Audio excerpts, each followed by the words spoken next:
Voilà un peu plus de 2 semaines que je teste l'iPhone 12 Pro au quotidien et jusqu'à là, j'avais l'iPhone 11 Pro qui était déjà très bon sur tous les fronts. Alors est-ce qu'il vaut la peine d'être remplacé? Que vaut réellement cet iPhone 12 Pro? C'est ce que nous allons voir dans cette vidéo.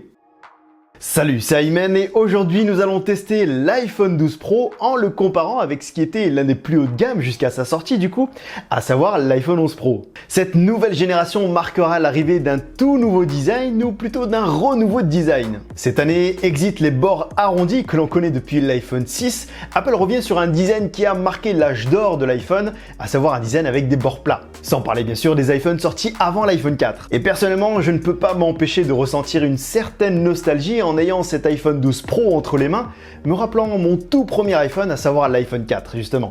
À la première prise en main, ça en était même assez déroutant quand on prend l'habitude des bords arrondis, comme sur l'iPhone 11 Pro par exemple, mais on s'y fait vite et je dois dire que je le préfère même. Ce design donne l'impression d'avoir un appareil beaucoup plus robuste et on a beaucoup moins peur de le manipuler sans risquer de le faire glisser entre les mains.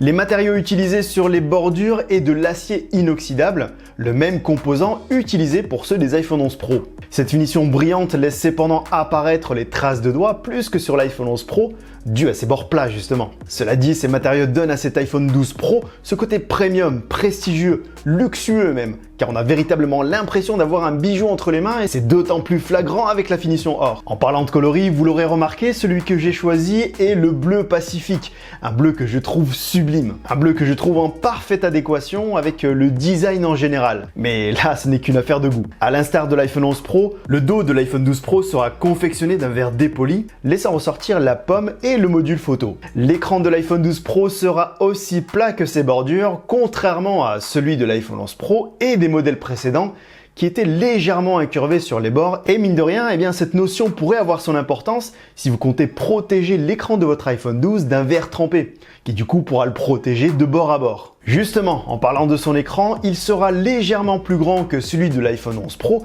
car on parle là d'un écran de 6,1 pouces contre 5,8 sur celui de l'ancienne version.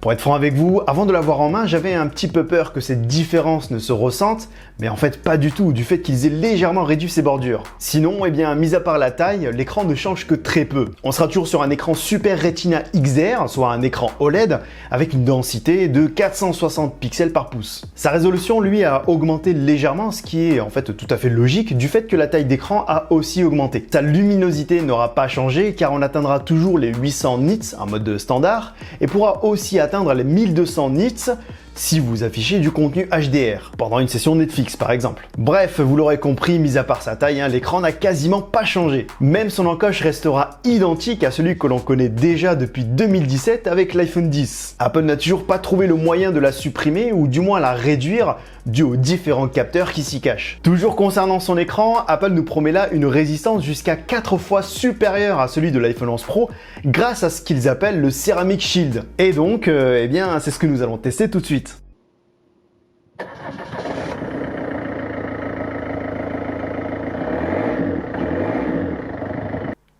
J'ai confiance en Apple, mais je ne suis pas fou à ce point-là quand même. Toujours concernant l'écran, et malgré tous les espoirs portés là-dessus, le taux de rafraîchissement de 120 Hz, autrement dit le ProMotion, n'en fera pas partie, et c'est là pour moi un grand regret. A priori, pour des soucis d'autonomie, Apple n'a finalement pas choisi de l'inclure en plus de la 5G, et ce malgré que d'autres smartphones du côté d'Android, comme le OnePlus 8 Pro par exemple, aient réussi à inclure et le 120 Hz et la 5G, tout en conservant une excellente autonomie. Peut-être pour l'année prochaine, et du coup ça leur a permis de se focaliser comme ce qu'ils ont annoncé comme étant la plus grosse nouveauté de cette génération, à savoir la 5G. Apple a grandement insisté sur la 5G pendant la présentation des iPhone 12, et pour vous dire, le mot 5G a été employé une 60aine de fois pendant cette keynote, et je dois dire qu'ils l'ont plutôt bien vendu. Today, we're bringing 5G. 5G is the 5G networks. Best 5G. 5G network. D'après Apple, avec la 5G, nous pourrons bénéficier d'un débit de téléchargement pouvant atteindre les 4 Go par seconde, et nous pourrons même utiliser FaceTime en Full HD. Mais qu'en est-il de la réalité? Parce que oui, ce débit pourrait être atteint, mais seulement avec la 5G à ondes millimétriques, et du coup seulement disponible sur les iPhones commercialisés aux États-Unis. Mais qu'en est-il de la France? Alors déjà, nous pouvons oublier la 5G à ondes millimétriques, du moins jusqu'en 2023, voire 2024. En ce qui concerne la 5G normale, nous sommes encore très en retard par rapport aux États-Unis, et même par rapport à nos voisins européens, comme l'Allemagne ou la Suisse. Cela dit, l'ARCEP, le régulateur des opérateurs, a finalement donné le feu vert aux opérateurs justement pour ouvrir leur réseau 5G à partir du 18 novembre, et c'est Orange qui ouvrira le bal. Et d'ailleurs, Apple l'a très bien compris car ils sont allés jusqu'à différencier leur communication là-dessus sur leur propre site. Par rapport à son autonomie, eh bien pour le coup, il sera légèrement moins bon que l'iPhone 11 Pro. La faute à une batterie réduite, sûrement pour apporter un peu plus de finesse et de légèreté,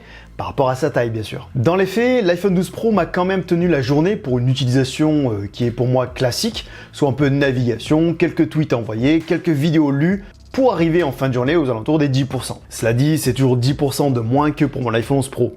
Et pour le recharger, j'arrive à peu près à la même vitesse de rechargement que pour mon iPhone 11 Pro, soit 50% à peu près en 30 minutes et 1h15 à peu près pour atteindre les 100%.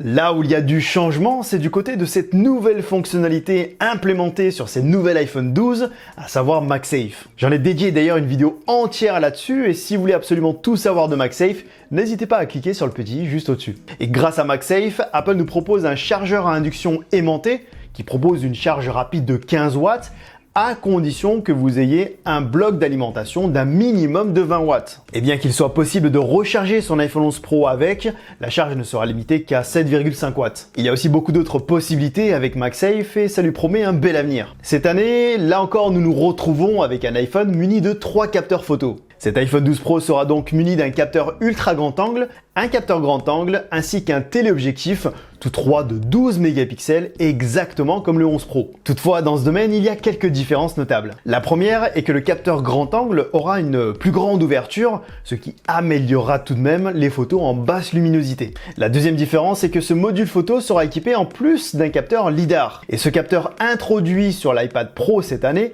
ne servira pas seulement à scanner un environnement pour le retranscrire de façon virtuelle. Sur l'iPhone 12 Pro, ce capteur LiDAR sera utilisé pour mesurer la profondeur de champ, comme un capteur TOF, afin d'aider le mode portrait à mieux définir les contours, et ce, même en faible luminosité. Et quand on regarde d'un peu plus près cette photo, on peut clairement constater une belle amélioration par rapport à l'iPhone 11 Pro. Bon, ce n'est pas encore parfait, mais ça a tout de même le mérite d'être là. Toujours dans la photo, cette nouvelle génération d'iPhone marque l'arrivée d'un tout nouveau format qu'ils ont appelé le format Apple RAW. Alors pour les non-initiés, le format RAW, qui est très utilisé des professionnels de la photographie, est un format brut qui va permettre de capter un maximum de détails et du coup permettre un maximum de liberté sur la retouche, sur l'édition. Mais ce n'est pas sans contrepartie car ce format pèse très lourd. Quand une photo au format JPEG pèse à peu près entre 3 et 4 mégas, eh bien une photo au format RAW pèse 10 fois plus, entre 30 et 40 mégas. Et c'est précisément là qu'intervient le format ProRAW d'Apple, car ils nous promettent le meilleur des deux, soit la liberté d'édition du format RAW et la légèreté du format JPG. Mais malheureusement, ce format n'est pas encore disponible à l'heure où je fais cette vidéo, mais le sera très bientôt via une mise à jour. Une autre nouveauté intégrée à l'iPhone 12 Pro est la possibilité de pouvoir filmer au format HDR Dolby Vision. Et je dois dire que cette nouveauté m'a particulièrement séduit, car grâce à cela, l'iPhone 12 Pro aura bien plus de facilité à capter une plus large dynamique et du coup à capter plus de détails. Mais bon, de ce côté-là, bien que l'iPhone 11 Pro ne filme pas en HDR, il était déjà très bien placé dans ce domaine-là, et c'est d'ailleurs avec cet iPhone que j'ai commencé sur YouTube. La 14 Bionic a aussi été conçue pour épauler les capteurs photo, et c'est grâce à cela que nous pouvons filmer en 4K HDR sur les iPhone 12 Pro. Cette nouvelle génération de processeurs, la 14 Bionic, apporte quelques améliorations grâce notamment à sa gravure en 5 nanomètres, contre 7 sur l'iPhone 11 Pro. D'après ces benchmarks, on peut constater un gain de puissance pour la puce A14 Bionic de 23% par rapport à la puce A13 Bionic avec un seul cœur sollicité, allant jusqu'à 40% de puissance supplémentaire quand tous les cœurs du processeur sont nécessaires. Sur l'iPhone 12 Pro, cette puce sera aussi couplée à 6 Go de RAM contre 4 Go sur l'iPhone 11 Pro. Encore une fois, Apple n'a pas cessé de vanter les mérites de la puce A14 Bionic, mais qu'en est-il de la réalité? Pour être franc avec vous, à l'usage, je n'ai constaté aucun changement flagrant. L'iPhone 11 Pro était déjà très fluide et depuis que je l'ai, je n'ai subi aucun ralentissement, et ce même depuis que je teste iOS 14, qui je pense y aide beaucoup de par sa fluidité et sa stabilité. Mais même en jeu, je n'ai remarqué aucun changement, que ce soit au niveau du graphisme ou si ce n'est même du temps de chargement par exemple. Il faut dire que l'on achète aussi un iPhone pour sa durée de vie. À voir ce que cela pourrait donner dans les années à venir, mais pour l'instant je n'ai remarqué aucune différence. Et c'est peut-être aussi pour cela qu'Apple a principalement comparé la puce A14 Bionic à la puce A12 pendant cette conférence, histoire de marquer un peu plus cette différence de puissance. L'iPhone 12 Pro sera aussi certifié IP68, lui apportant une bonne résistance à l'eau et à la poussière. Apple nous promet une résistance à l'eau jusqu'à 6 mètres de profondeur pendant 30 minutes maximum. Cela dit, je vous déconseille quand même de faire de la plongée avec, mais il n'aura aucun mal à résister à la pluie ou à un verre d'eau renversé dessus par exemple.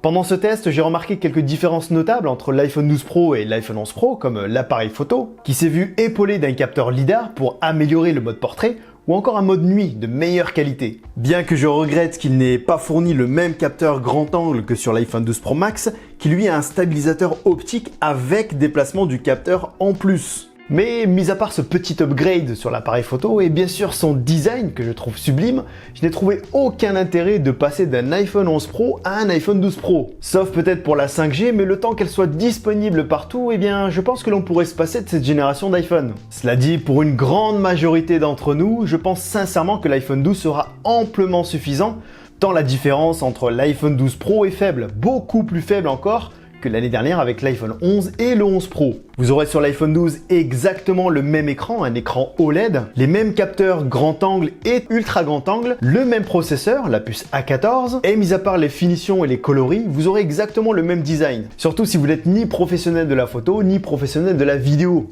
Entre nous, l'iPhone 12 sera largement suffisant. Après, j'avoue que ce bleu Pacifique peut faire craquer. Et voilà les amis, c'est déjà la fin de cette vidéo et j'espère sincèrement qu'elle vous aura plu car c'est l'une des vidéos les plus travaillées et les plus abouties de cette chaîne. J'ai été très heureux d'avoir pu tester cet iPhone 12 Pro car ça a été pour moi un peu la concrétisation de toutes ces rumeurs partagées avec vous depuis le tout début de cette chaîne en début d'année. Donc n'hésitez pas à me dire ce que vous allez penser car c'est vos avis qui font évoluer cette chaîne et c'est aussi grâce à vous si elle en est là aujourd'hui. En tout cas, si vous l'avez aimé comme d'habitude, n'hésitez pas à liker, à partager, à vous abonner si ce n'est pas encore fait bien sûr et à cliquer sur la petite cloche de notification pour ne rater aucune de mes prochaines vidéos. Quant à moi, je vous dis à très bientôt et prenez tout soin de vous. Et peace!